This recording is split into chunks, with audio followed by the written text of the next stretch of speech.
58 fshatra në 5 njësi administrative shtrihen në territorin e Bashkisë Finiq, e cila ka një sipërfaqe prej 21.2 km2.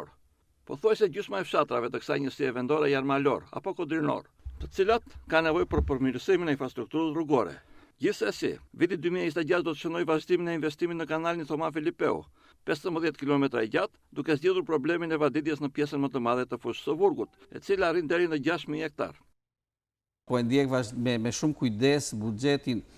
për Bashkinë e Finiqit dhe po ju them që një nga ato buxheti, një nga pjesët e buxhetit të cilat janë alokuar për Finiqin është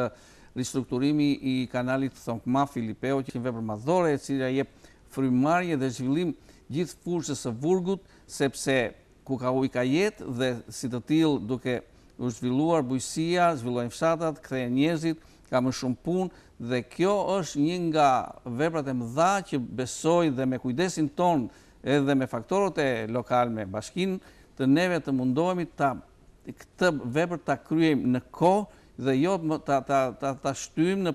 me zvarritje të ndryshme burokratike,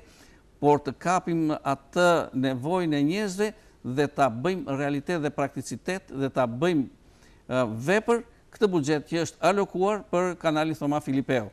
Njëkohësisht, zoti Llajo pretendon të sigurojë fonde nga Fondi Shqiptar i Zhvillimit, edhe për infrastrukturën rrugore të zonave malore në njësitë administrative Livadija, Divër dhe Mesopotam.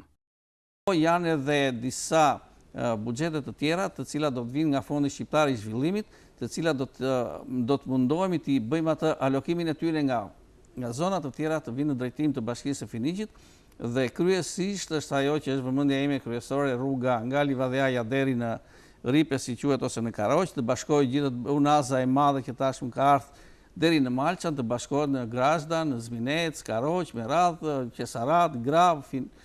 Komat, me radhë gjitha këto deri në Llazate, me radhë të bashkohet në Livadja, duke u bërë një unazë e madhe, e cila kjo unazë është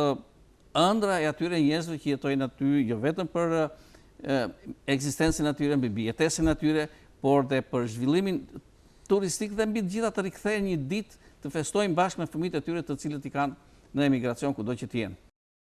Përveç këtyre investimeve pretendojë të investojë në zgjerimin e rrjetit të ujësjellësit nga burimi i Merkos, duke zgjedhur furnizimin me ujë edhe të 5 fshatrave në njësitë administrative të Alikos dhe të Livadjas. Ndërsa rikonstruksioni i rrjetit elektrik në fshatrat e Finiqit ishte edhe objekti i takimit të para disa ditëve me drejtuesit e OSHE-s të rajonit Gjirokastrës, i cili ka në jurisdiksion e tij disa njësi vendore të qarkut të Vlorës.